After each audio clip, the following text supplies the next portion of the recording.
Hello, Internet. So today is November 23rd. I'm actually pre-recording it, so it's the 22nd, but don't tell, I won't either. I'm doing 30 videos in 30 days for the month of November for Transgender Awareness Month. I'm using the 30 Days Trans Challenge from the Miserable Muse on DeviantArt. And that brings us to question 23. What stereotypes are put on trans people? Oh, man. Well, there's a bunch of weirdly conflicting ones, like,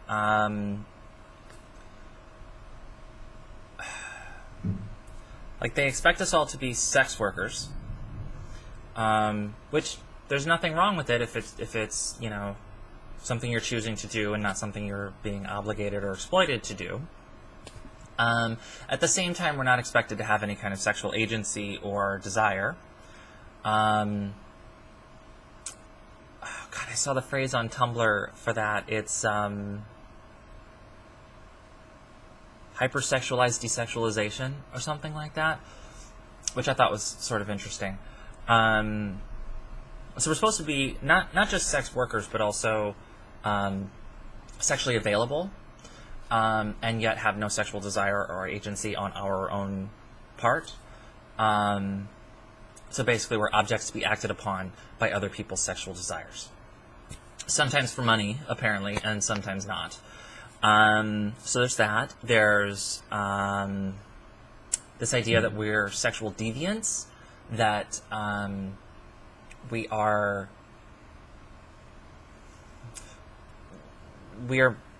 playing with the boundaries of gender out of some sort of sexual impetus, and there's nothing wrong with actually playing with the boundaries of sexuality and gender for sexual purposes. Nothing wrong with it whatsoever. But that's not the reason that most people are doing it. There's a lot of misunderstanding between what the difference between sexual identity and sexual attraction, and gender identity and gender role and gender presentation. You know, those two spheres are separate, but people tend to conflate them. Let's see. What other stereotypes? There's the whole, men in dresses thing, like, I don't know why there's this sort of, like, cultural idea that you can tell what a trans woman, who's a trans woman, because there's this expectation of us all to look like, big hairy linebackers in floral print dresses. Again, it's totally fine to be a big hairy linebacker in a floral print dress, if that's what makes you feel authentic and true to yourself. But just like any other subset of humanity, we come in all different shapes, sizes, colors, and ages,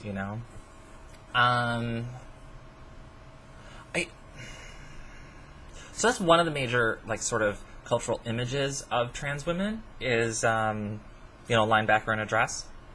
I think there's also this sort of, and like I said, there was conflicting ones. I think when people think of trans women, they either think of, an old white trans woman, or a loud black trans woman. And I think that comes from, the representations that we've gotten in media. Sometimes you'll see on, sitcoms and scripted shows, you'll see some trans woman that is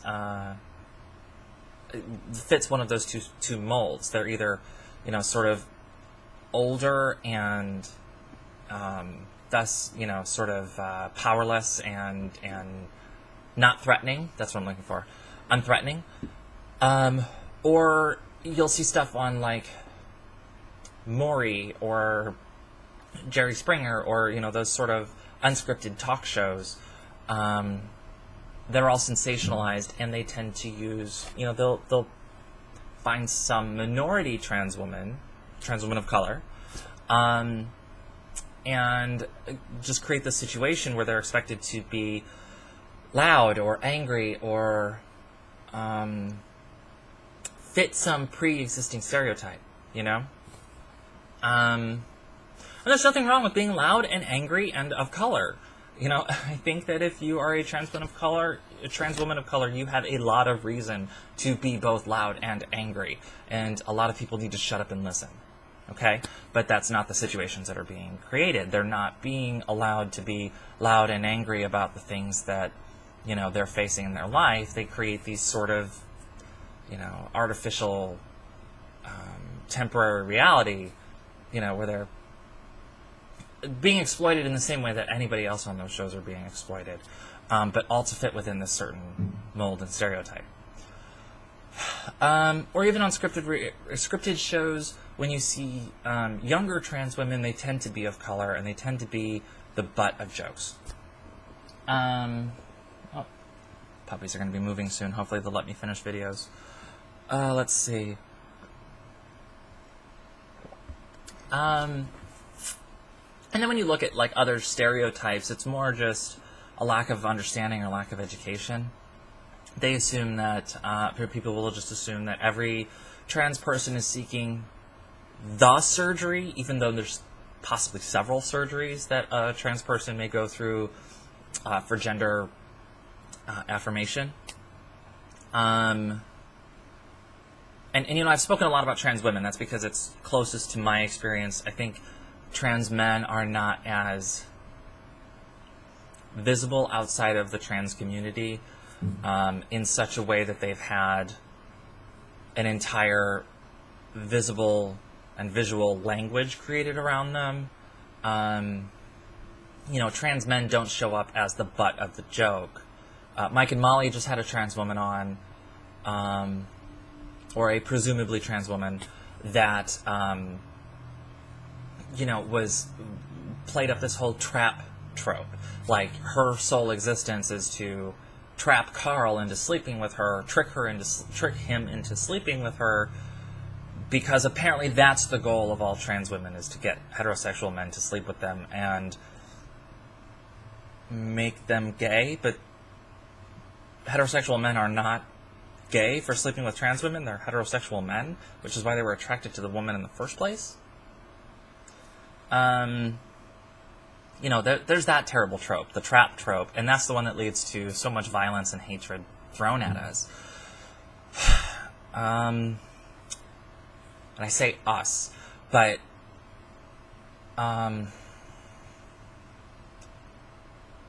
you know, so much of the hate and violence are not thrown at suburban white trans women. They're thrown at trans women of color who are also, you know, otherwise disadvantaged for so many other reasons.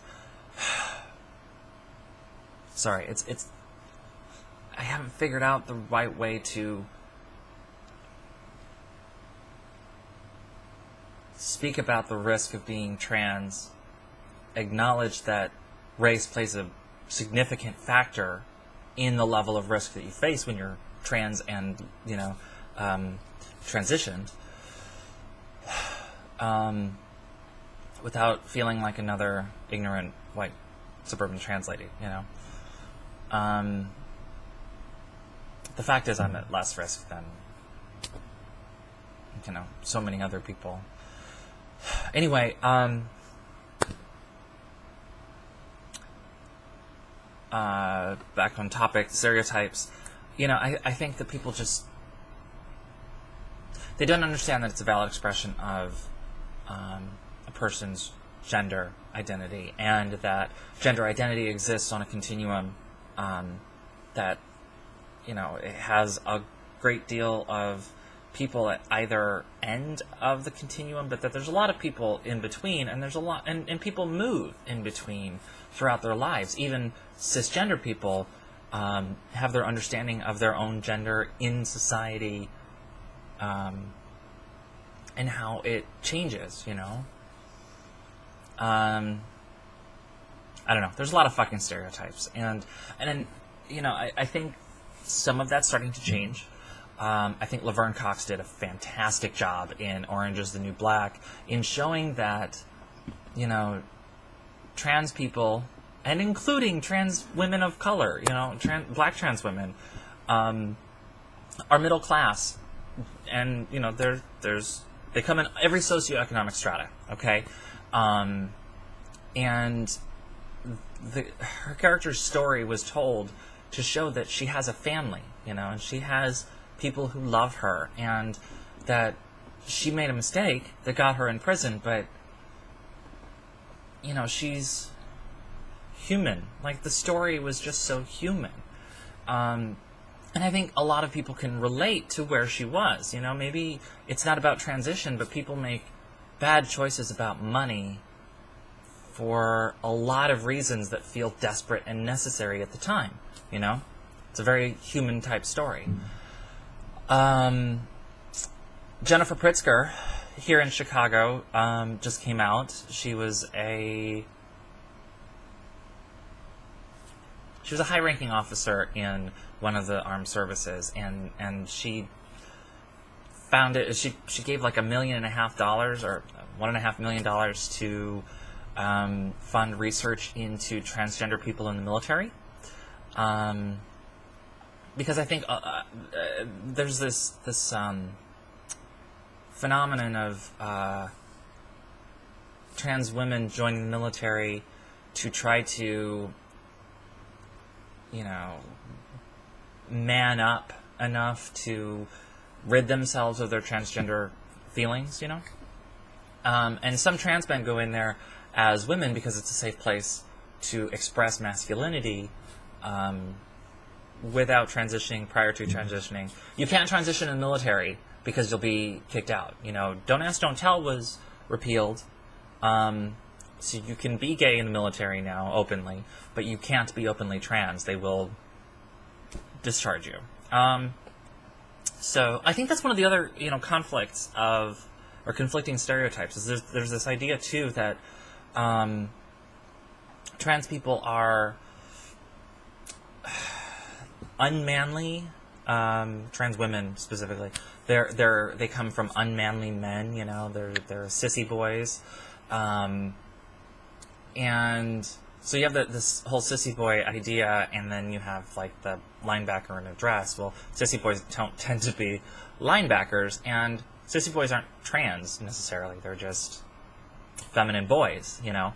But there's a significant number of trans women who served time in the military or were bodybuilders or, you know, pursued extraordinarily masculine-coded careers or activities in order to